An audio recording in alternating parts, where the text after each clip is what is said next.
नमस्कार। Online lecture की इस श्रृंखला में आप सबका स्वागत है। आज का हमारा टॉपिक है प्लेटो का दार्शनिक राजा का सिद्धांत। प्लेटो ने अपने दार्शनिक राजा के सिद्धांत की विवेचना अपनी पुस्तक रिपब्लिक में की है।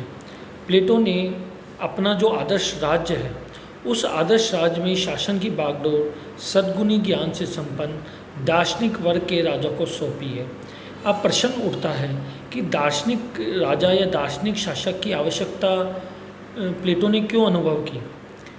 जैसा कि मैंने आपको पहले भी बताया कि प्लेटो के समय तत्कालीन यूनानी नगर राज्य अनेक दोषों से ग्रस्त थे। उनमें आपस में फूट थी, आपस में भी उनका संघर्ष होता रहता था, विदेशी आक्रमण का भय था, अस्तित्व का खतरा था, कई तरह की समस्याएं थी। प्लेटो ने जब चिंतन किया तो वो इस निष्कर्ष पे पहुंचा कि इन नगरीय जीवन में व्याप्त या नगर के राजनीतिक जीवन में व्याप्त इन दोषों का मुख्य कारण वहाँ के अयोग्य शासक है या शासकों की अयोग्यता है। और शासक अयोग्य इसलिए हैं क्योंकि वो अज्ञानी है। प्लेटो का मानना था कि राजनीति एक सर्वश्रेष्ठ कला होती है, क्योंकि बाकी जो भी विद्याएं होती है या बाकी जो भी ज्ञान की शाखाएं होती है वो केवल अपने क्षेत्र पर प्रभाव डालती है। जैसे अगर कोई डॉक्टर है तो उसका काम केवल चिकित्सा का इलाज करना होता है। इसी तरह अगर कोई इंजीनियर है उसका काम इंजीनियर से संबंधित है। कोई हलवाई है तो उसका काम केवल मिठाई बनाने तक सीमित है। लेकिन राजनीति या शासन में जो व्यक्ति निर्लिप्त या शासन के कार्य में लगे हुए हैं उन्हें सभी विद्याओं का ज्ञान रखना होगा। एक शासक को रास्ते भी बनाने होंगे, मार्ग भी बनाने होते हैं, धर्मशालाएं भी बनानी होती है, स्वास्थ्य और चिकित्सा का भी काम करना होता है, शिक्षा का भी काम करना होता है, परिवहन का भी काम करना होता है, कल्याण का भी काम करना होता है। तो बाकी सब जो कलाएं होती है, विद्याएं होती है, उनका प्रभाव केवल अपने क्षेत्र तक सीमित होता है, जबकि शासन का प्रभाव या राजनीति का प्रभाव ज्ञान की समस्त शाखाओं में पड़ता है। अतः शासन एक सर्वश्रेष्ठ कला है और ये कला में वही व्यक्ति दक्ष हो सकता है जिसको इस कला से का ज्ञान होता है। और इस कला का ज्ञान केवल विवेकशील या ज्ञानी व्यक्ति को हो सकता है, क्योंकि ज्ञान या विवेक तत्व ही सर्वश्रेष्ठ तत्व है और ज्ञानी और विवेकशील व्यक्ति ही शासन की कला को जानता है।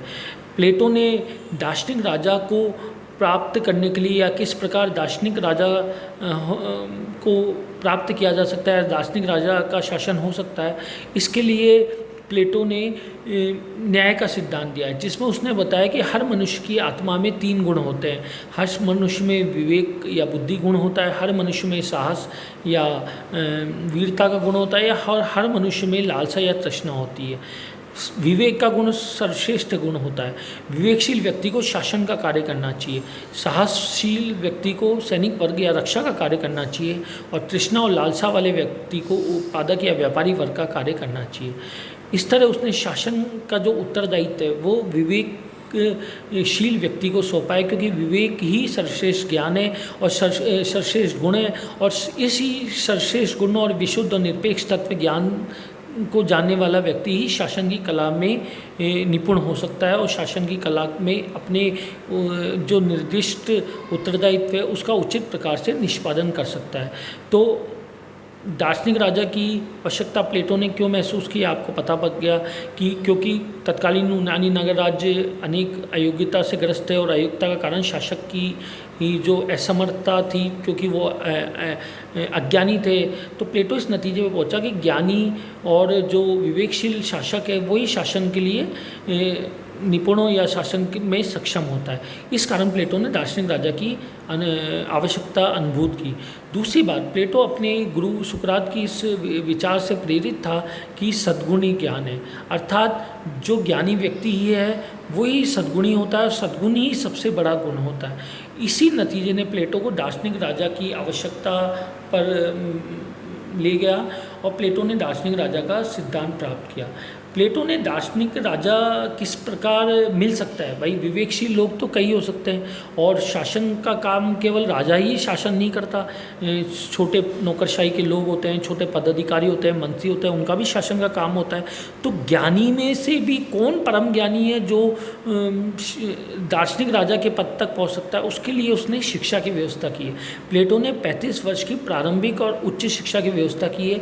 जो व्यक्ति 35 वर्ष की इस सैद्धांतिक शिक्षा को उत्तीर्ण कर लेगा वो शासक भविष्य में दार्शनिक राजा बनने का पात्र होगा। लेकिन केवल सैद्धांतिक शिक्षा प्राप्त करना ही काफ़ी नहीं होगा, क्योंकि सैद्धांतिक शिक्षा वाले व्यक्ति में व्यवहारिक ज्ञान की कमी होगी। अतः प्लेटो ने इस बात की भी व्यवस्था की कि 35 वर्ष तक सभी प्रकार की सैद्धांतिक शिक्षा प्राप्त करके परीक्षाओं में उत्तीर्ण होने वाला व्यक्ति अगले 15 वर्ष तक जीवन का व्यवहारिक और क्रियात्मक अनुभव लेगा, और इस तरह 50 वर्ष तक सभी प्रकार के सैद्धांतिक और व्यवहारिक शिक्षा परीक्षा में खरा उतरने वाला शास्त्रों का ज्ञाता परम ज्ञानी व्यक्ति ही दार्शनिक राजा बनने के योग होगा। दार्शनिक व्यक्ति वह व्यक्ति है जो सत्यम शिवम और सुंदरम को जानता है, जो व्यक्ति दर्शन में निपुण है, जो सद्गुणी है। ऐसा व्यक्ति न्यायी होता है और वो ही दार्शनिक राजा की स्थापना करेगा। तो हमने अभी तक 2 बातें जान ली है। पहली, दार्शनिक राजा की आवश्यकता क्या थी और दार्शनिक राजा किस प्रकार प्राप्त किया जाएगा। अब दार्शनिक राज्य की विशेषता या दार्शनिक राजा की विशेषता है। दार्शनिक राजा की पहली विशेषता है कि प्लेटो ने शासन का एकमात्र आधार केवल और केवल ज्ञान या विवेक को माना है। जहाँ उस समय वंश, परंपरा या कोई वर्ग या संस्कृति को शासन का अधिकारी माना जाता था, वहीं प्लेटो की सोच क्रांतिकारी है। उसने ज्ञान तत्व को ही शासन का एकमात्र अधिकारी माना है कि जो ज्ञानी है और ज्ञानी में भी सबसे बड़ा ज्ञानी है, वही शासन का अधिकारी है। दूसरा, जो प्लेटो का मानना था कि जो दार्शनिक राजा होता है उसके और जो राज्य होता है उनके हितों में एकरूपता होती है। राजा का हित प्रजा के हित से इतर नहीं होता, राजा का कोई अपना व्यक्तिगत हित नहीं होता, उसमें तृष्णा और इंद्रिय विषयों को भोगने की लालसा नहीं होती, उसका एकमात्र कर्तव्य प्रजा का कल्याण करना होता है। तीसरा गुण है, तीसरी विशेषता है दार्शनिक राजा की कि प्लेटो का मानना था कि दार्शनिक राजा अनेक गुणों से युक्त होता है। वो सद्गुणी होता है, उसमें ज्ञान होता है, उसमें विवेक होता है, वो संयमी होता है, वो न्यायप्रिय होता है, वो सत्यम शिवम सुंदरम की प्रतिमूर्ति होता है, वो न्याय का द्योतक होता है, वो दूरदर्शी होता है, वो कर्तव्यनिष्ठ होता है, वो ईमानदार होता है, वो दयालु होता है, वो प्रजा कल्याण में समर्पित होता है, वो न्याय का प्रेमी होता है। वो इन दोषों से युक्त होता गुणों से युक्त होता है और मोह, लोभ, स्वार्थ, घृणा, संकीर्णता आदि जैसे दोषों से मुक्त होता है। ये दार्शनिक राजा की तीसरी विशेषता है। चौथी विशेषता है दार्शनिक राजा की कि प्लेटो दार्शनिक राजा को सभी प्रकार की कानूनी नियंत्रणों से मुक्त करता है। प्लेटो राजा के कार्यों पर किसी भी प्रकार का बंधन नहीं लगाता, उसे कानून, जनमत, परंपरा आदि सभी बंधनों से मुक्त रखता है, क्योंकि प्लेटो का मानना था कि जो विशुद्ध और निरपेक्ष तत्व ज्ञान है उसको आप लिखित कानून के अधीन नहीं कर सकते।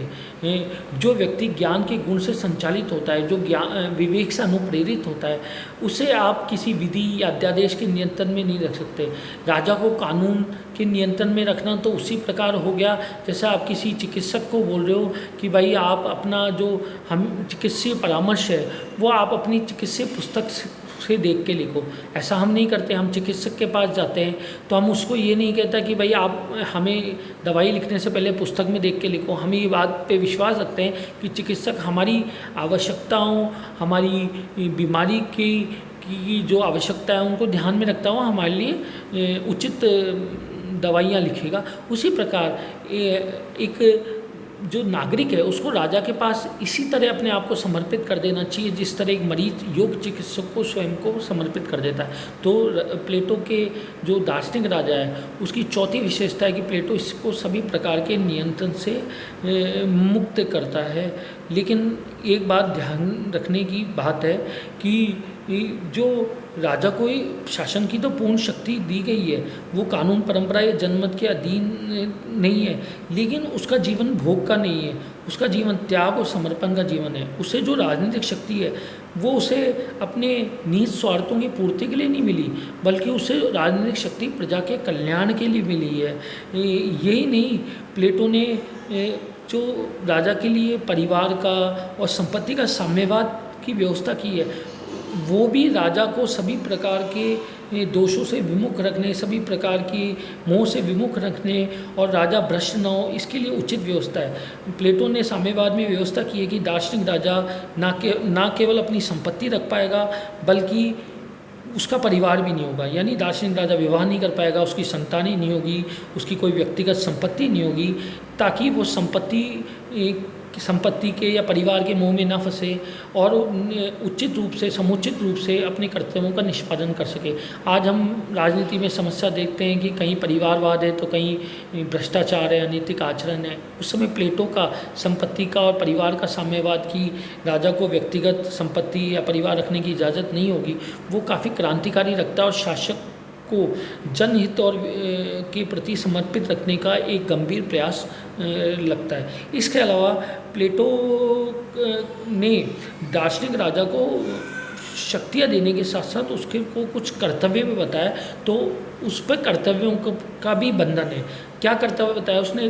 प्रमुख रूप से 4 प्रमुख कर्तव्य बताया। पहला कर्तव्य उसने ये बताया कि दार्शनिक राजा को ये बात का ध्यान रखना चाहिए कि राज्य में धन और संपत्ति का समानता बहुत अधिक विषम ना हो, क्योंकि धन और संपत्ति की असमानता विषम होने से धनिक और निर्धन के बीच तनाव बढ़ता है और जो संघर्ष का कारण बनता है।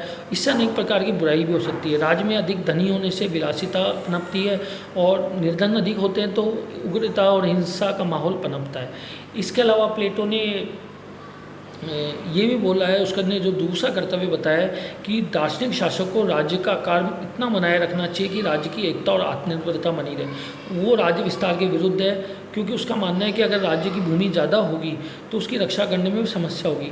जनसंख्या पे भी नियंत्रण होना चाहिए। उसने आदर्श जनसंख्या 5040 बताई है।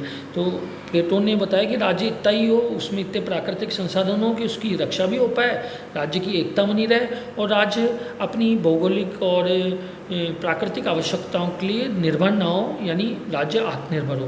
प्लेटो ने जो राजा को तीसरा कर्तव्य सौंपा है, उसने बोला है कि उसे आदर्श राज्य में न्याय की ऐसी व्यवस्था बनाए रखनी चाहिए जिसमें प्रत्येक व्यक्ति अपनी आत्मा के गुण की प्रधानता के आधार पर अपने निश्चित कर्तव्यों का पालन करे और दूसरों के कार्यों में दखल न दे। यानी विवेकशील लोग शासन का काम करे, जो साहसी लोग हैं वो सैनिक वर्ग का कार्य करे, जो लालसा प्रधान लोग हैं वो उत्पादक वर्ग का कार्य करे। प्रत्येक वर्ग अपना काम करे और दूसरे वर्ग के कार्य में दखल ना दे।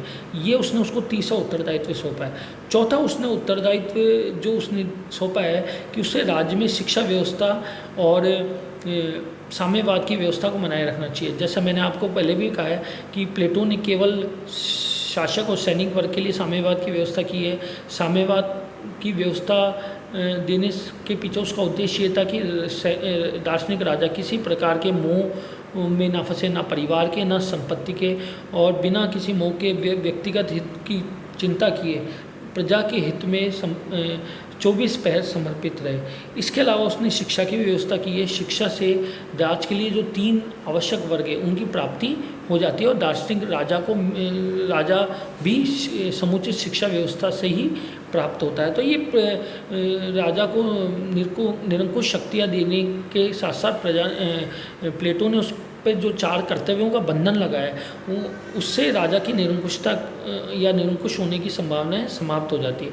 इस तरह प्लेटो का जो दार्शनिक राजा का सिद्धांत है वो अपने आप में एक अनोखा, एक मौलिक सिद्धांत है। फोस्टर ने उचित ही कहा है कि प्लेटो के संपूर्ण राजनीतिक दर्शन में सर्वाधिक मौलिक धारणा दार्शनिक राजा का शासन ही है, क्योंकि प्लेटो जो अज्ञानता से, शासकों के अज्ञान और अयोग्य होने से जो समस्याएं होती है उस समस्याओं से चिंतित भी था और उसने उसके विपरीत वैकल्पिक व्यवस्था भी की।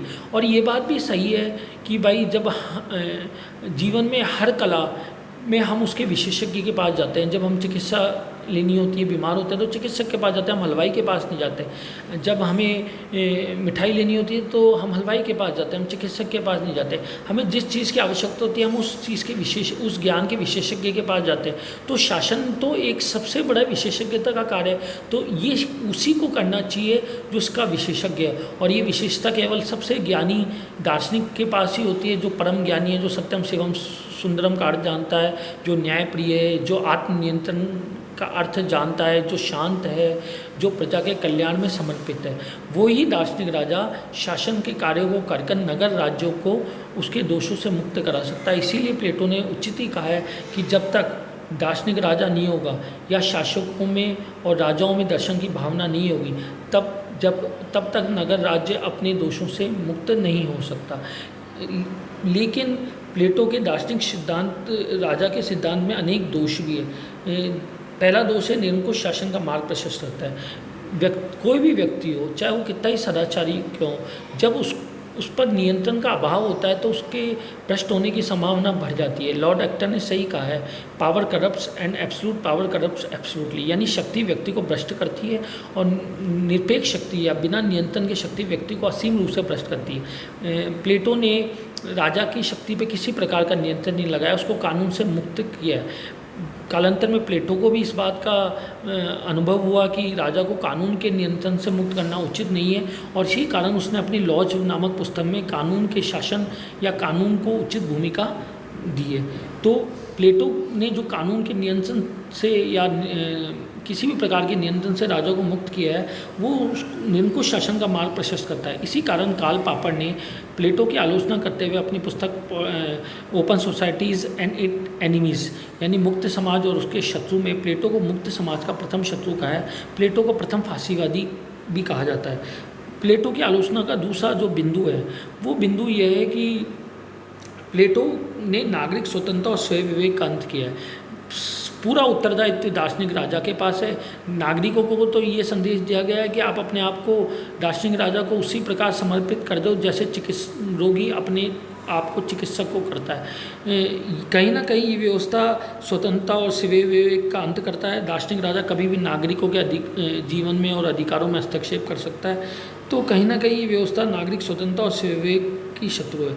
तीसरा है कि ये आलोचना का बिंदु है कि प्रजातांत्रिक समानता के सिद्धांत की भी अवहेलना करता है। प्रजातंत्र का मानना है कि सभी व्यक्ति समान अधिकार और अवसर मिलने चाहिए, लेकिन ये सिद्धांत का मानना है कि गुण और ज्ञान के धनी तो केवल कुछ ही व्यक्ति होते हैं, कुछ ही लोग शासन करने के अधिकारी होते हैं, कुछ ही लोग शासन करने में सक्षम होते हैं, जो वर्तमान प्रजातांत्रिक सिद्धांतों के विपरीत है। सबसे बड़ी बात है कि ये सिद्धांत अव्यवहारिक है।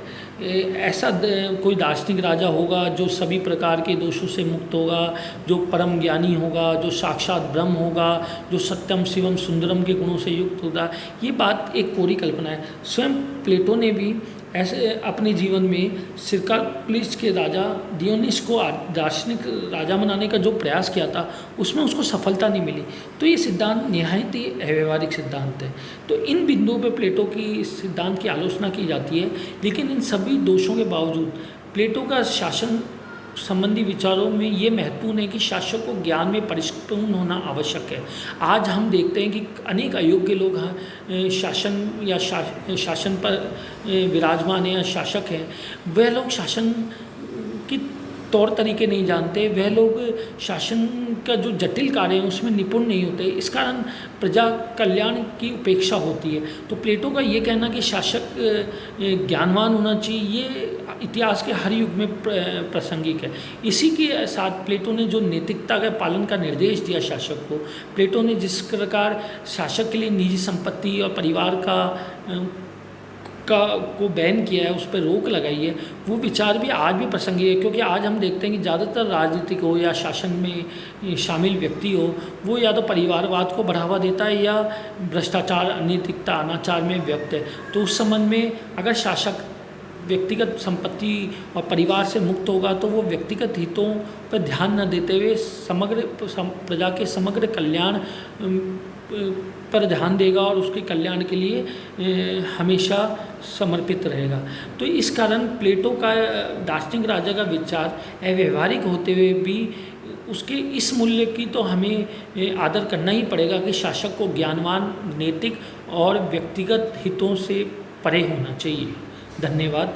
इस संबंध ये आपको, मुझे लगता है कि आज जो आपको जो दार्शनिक राजा का जो सिद्धांत बताया गया है, उसको आपको, मुझे लगता है कि उस सिद्धांत के बारे में आपकी एक समझ विकसित हुई होगी। इस संबंध में आपकी अगर कोई समस्या है तो आप व्हाट्सएप पे मुझसे प्रश्न कर सकते हैं। धन्यवाद। जय हिंद।